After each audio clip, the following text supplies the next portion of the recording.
کچھ درویش ہیں، درویش اللہ والے، جنہوں نے واقعی بند کیا ہوا ہے اپنے اوپر خواہشوں کا دروازہ۔ وہ کہتے نہیں دروازہ نہیں کھولنا ورنہ یہ دوبارہ بند نہیں ہوتا۔ یاد رکھ لینا، کچھ درویش ہیں جنہوں نے اپنے اوپر دروازہ، خواہشات کا دروازہ اپنے اوپر وہ نہیں کھولتے۔ ایک سلطان یحییٰ نام کا بادشاہ گزرا ہے، عرب کے کچھ حصوں کا حکمران تھا، تو اس کو بڑا شوق تھا لوگوں کو بانٹنے کا۔ دو قسم کے لوگ ہوتے ہیں نا، کچھ کو جمع کرنے کا شوق ہوتا ہے، کچھ کو شوق ہوتا ہے کوئی روٹی کھا لے۔ حضرت ابراہیم علیہ السلام بغیر مہمان کے کھانا، کچھ ایسے بھی ہوتے ہیں جن کے گھر بندہ چلا جائے تو پتیلی پہ ڈھکنا دے لیتے ہیں۔ اپنا اپنا فرق ہے نا جی، ہر آدمی کا اپنا اپنا ذوق ہے، منت کرتے ہیں کسی کی۔ مجھے بڑی بات پسند ہے شیخ سعدی کی، قرضے لے لے کے مہمان نوازی کرتے تھے۔ ایک دن سارے مقروض کٹھے ہو گئے، کہنے لگے بابے پیسے دے۔ بابا جی کہتے ہیں وہ پیسے مانگ رہے ہیں، مجھے ٹینشن ہے کہ انہوں نے کھوایا کچھ نہیں، مجھے پریشانی لگی ہے۔ ایک بچہ کوئی چیز بیچ رہا تھا، وہ کھیل مرونڈا نہیں بیچتے بچے، وہ بیچ رہا تھا تو آ گیا، تو کہنے لگا لینی ہے، تو بابا جی کہنے لگے میرے مہمانوں کو کھلا دے ساری۔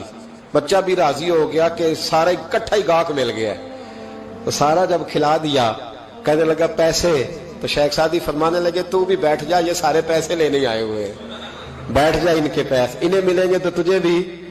تو بچہ رو پڑا، رویا، کہنے لگا میں تو یتیم ہوں، 4 بہنیں چھوڑ کے آیا ہوں، اماں کی دوائی بھی لے کے جانی، مجھے تو پیسے چاہیے۔ بچہ رویا تو شیخ سعدی کا ایک مرید آیا، اس نے لا کے نظر پیش کی، کہا حضور یہ نذرانہ ہے، 400 دینار لایا۔ تو حضرت سعدی نے سب کو دیے، بچے کو بھی دیے، سب لوگ چلے گئے۔ تو ان قرض لینے والوں میں سے ایک بندہ سمجھدار تھا، حضرت سعدی کے پاس آ کے کہنے لگا بابا سمجھ نہیں آئی، ہم برسوں سے لینے آ رہے تھے، مل نہیں رہے تھے، کتنے مہینوں سے مانگ رہے ہیں نہیں مل رہے تھے، آج فٹافٹ مل گئے۔ تو شیخ سعدی بزرگ تھے نا، تو بزرگوں والی بات کر گئے، کہنے لگے تم میں رونے والا کوئی نہیں تھا نا، پوری مجلس میں ایک بھی رونے والا ہو تو سب کا کام بن جاتا ہے۔ رونے والا عاشق دا کم رونا توڑنا، اے بنا رویو نہیں منظوری، بنا رویو نہیں منظوری، تے بنا رویو نہیں منظوری، عاشق سدا ہی روندا رہندا، پاویں وصل ہوئے تے پاواں دوری کا۔ رونے والا ایک آ گیا ہے تو سب کا کام بن گیا ہے۔ تو کچھ لوگوں کو شوق ہوتا، بادشاہ کو، سلطان یحییٰ عرب کے کچھ حصوں کا بادشاہ تھا، شوق بڑا تھا لوگوں کو کھلانے پلانے کا، بڑا شوقین تھا، بڑا بانٹتا تھا، اور کئی دفعہ معاذ اللہ اس پر فخر بھی کرتا تھا جو نہیں کرتا، تکبر سے بھی کہتا تھا بڑی جائیدادیں آؤ جس نے لینا ہے، تکبر بھی کرتا تھا معاذ اللہ جو نہیں کرنا چاہیے تھا۔ ایک دن جامع مسجد کے باہر کھڑے ہو کے نا بانٹنے لگا، کوئی فقیر آیا تو ایک مٹھی بھر کے اشرفیاں دے دی، کسی کو سونا دے دیا، کسی کو چاندی دے دی۔ ایک درویش بابا جی کونے میں بیٹھے ہوئے، اسی کسی دے کچھ بھی نہیں لگ دے، کوئی ضرورت نہیں، کونے میں بیٹھے۔ آپ یقین کریں، آپ تھوڑا سا رخ ادھر کریں، دنیا پیچھے پیچھے ہو جاتی ہے۔ اگر آپ پیچھے بھاگیں گے تو آگے دوڑ کے بھاگیں گے۔ یہ مزاج ہے قوم کا، کسی کا حال پوچھ لیں وہ بگڑ جاتا ہے، کہتا ہے مجھ سے کوئی کام ہوگا تبھی تو پوچھا ہے، اور آپ چپ کر جائیں، خاموش ہو جائے، یہ بھی بڑی مصیبت ہے کہ پیار کر لیں تو اس کا بھی نقصان دیکھنے میں آتا ہے، کہتے ہیں پتہ نہیں میرے اندر کیا لالچ ہے، کیا خوبی ہے جس وجہ سے مجھ سے اتنی محبت ہو رہی ہے۔ وہ بابا جی کونے میں توجہ ہی نہیں کی، جب توجہ نہ کی تو سلطان کی توجہ خود بخود ہو گئی۔ سلطان یحییٰ کہنے لگے بابا کوئی قابل توجہ آدمی ہے، سب لوگ لائنوں میں لگے ہوئے بھاگ رہے ہیں، بادشاہ آیا ہے، یہاں تو شادی پہ کھانا کھل جائے تو بڑے بڑے امیروں کا پتہ چل جاتا ہے کہ بننے کیا لگا ہے، کہتے پتہ نہیں دوبارہ چھوٹے گوشت کی ٹرے آئے گی کہ نہیں آئے گی، اور اتنا سارا رکھ لیتے ہیں کہ المان والا فیس، بڑے بڑے امیروں کے پول کھل جاتے ہیں، پتہ چلتا ہے کتنے تگڑے امیر ہیں۔ تو جب اس نے کہا شرفیاں، سونے، ہیرے، جواہرات، تو جو نہیں تھے فقیر وہ بھی لائنوں میں لگ گئے، لیکن وہ فقیر پھٹے پرانے کپڑے، سانو تخت ہزارے دی لوڑ کیے، نالے کی لگے شہر بمبول دے نال، اسی اپنی بال کے سیکنے، سانو کی لگے کسی اور دے نال۔ اور اقبال نے اس کی تشریح کی، اقبال کہنے لگے ہوا گو تند و تیز ہے لیکن چراغ اپنا جلا رہا ہے، ہوا گو تند و تیز ہے، تیز ہوا میں چراغ نہیں جلتے، ہوا گو تند و تیز ہے لیکن چراغ اپنا جلا رہا ہے، وہ مرد درویش حق نے جس کو عطا کیے ہیں انداز خوش روانہ، فرماتے ہیں جسے اللہ نے بے نیازی دے دی، لالچ سے دور کر لیا، وہ کسی کی پرواہ، وہ اپنا چراغ جلاتا ہے، اپنی مٹی پہ چلنے کا سلیقہ سیکھو، سنگ مرمر پہ چلو گے تو پھسل جاؤ گے، وہ بابا بیٹھا ہے تو بادشاہ کہنے لگا اسے بھی بلاؤ. بابے کو بلایا, کہنے لگا تجھے کچھ نہیں چاہیے؟ بابا کہنے لگا چاہیے تو بڑا کچھ, پر تجھ سے نہیں چاہیے. کہا کس سے چاہیے؟ فرمایا اس سے چاہیے جو دے کے حساب نہیں پوچھتا, بغیر حساب دیتا ہے, اس سے چاہیے. کہنے لگا نہیں, دروازہ کھلا ہے, تو بھی لے لے. بابا کہنے لگا میں لے تو لوں پر تو دے کچھ نہیں نہ سکتا. بادشاہ کو غصہ آیا, اکڑ تھی, تکبر تھا. کہنے لگا تو کیوں نہیں میں دے سکتا, تو سوال کر. تو بابے نے ساتھ والے فقیر سے لکڑی کا کالا پیالہ پکڑا, ہوتے نا فقیروں کے پاس مانگ, لکڑی کا کالا پیالہ, تو کہا لو دے دو کچھ. اس نے فوری طور پر سونے کی اشرفیاں مٹھی بھری اور لکڑی کے پیالے میں ڈالی. اب جب پیالے میں ڈالی تو کڑ کڑ کی آواز تو آئی, پر پتہ نہیں وہ کدھر گئی ساری اشرفیاں. دوسری مٹھی ڈالی تو پھر کڑ کڑ کی آواز آئی, پر اشرفیاں کدھر گئی کوئی پتہ نہیں چلا. تیسری, چوتھی, پانچویں, بابے کا پیالہ خالی کا خالی. 2 دفعہ بھی, 4 دفعہ بھی. یہ بادشاہ لوگ ضدی ہوتے ہیں, مانتے نہیں جلدی. جو کسی نے بتا دیا ہوتا ہے نا سارا کچھ تم ہی ہو, اڑ جاتے. ہاں جو جس منصب پہ بھی بادشاہ ہوتا ہے اڑ جاتا ہے. اس نے کہا میں بھی ضدی ہوں, پیالہ بھر کے چھوڑنا ہے.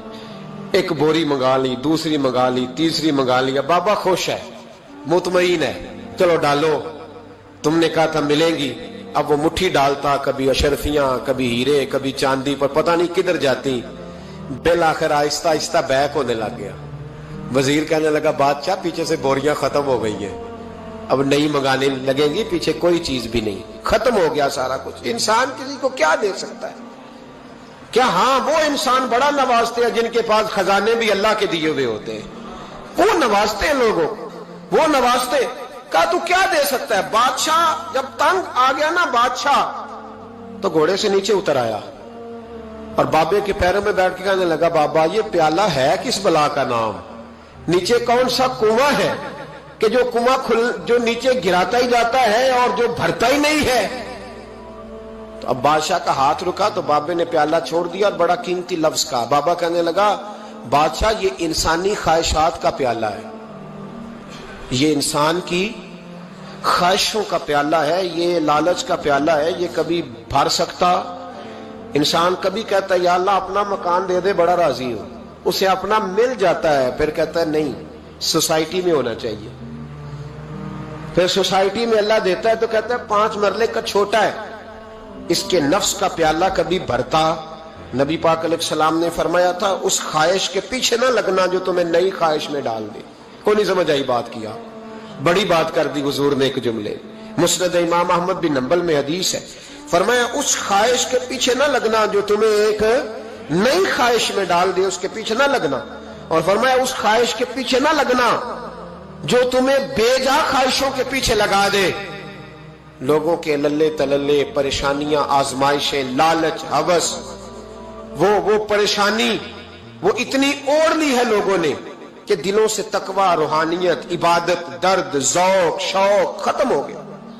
دنیا ہی دنیا بچی ہے, دولت ہی دولت بچی ہے, باقی ہر چیز کو نفس کا سانپ ڈس گیا. محدث ابن جوزی رحمۃ اللہ علیہ فرماتے ہیں میرے شہر کا ایک مالدار شخص تھا تو ایک بڑی ناگن خرید کے لایا. ناگن سونے کا انڈا دیتی تھی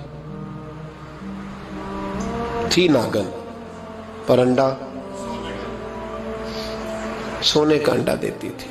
اس کے بال بچوں نے بھی, ایک ہی بیٹا تھا, بیوی تھی, انہوں نے کہا ابا یہ ناگن ہے, اس کا کام دسنا ہے, تو خیال کر. کیا کہا تھا حضرت سلطان بہو نے, کھارے کھو کدی مٹھے نہیں تھیندے, پاویں سہ منا گڑ پائیے تے سپاں دے پت کدی میتھ نہیں تیندے, پاویں چولیاں دودھ پیائیے. اس کی فطرت میں ڈسنا ہے. تو یہ ڈسے گی, بات ختم ہو گئی. کہا نہیں, سونے کا انڈا دیتی ہے. رکھ لیا گھر میں. بکری رکھی ہوئی تھی, پالتو بکری. بکری کو ناگن نے ڈس لیا, بکری تڑپ کے مر گئی. بیوی اور بیٹا کہنے لگے خیال کر, بکری کو ڈس لیا نا اس نے کہا بکری کتنے کی؟ کہا 6 دینار کی. سونے کا انڈا کتنے کا؟ کہا 50,000 دینار کا. تو کہنے لگا چھوڑو, انڈا تو مل رہا ہے نا, اگرچہ ناگن ہے, انڈا تو آ رہا ہے نا. کچھ دنوں کے بعد گھر میں گھوڑا رکھا تھا, گھوڑے کو ڈس لیا, تڑپ کے مرا گھوڑا. اس کو پھر سمجھایا بیوی اور بیٹے نے کہ بس کر دے, یہ ناگن ہے, یہ ڈسے گی.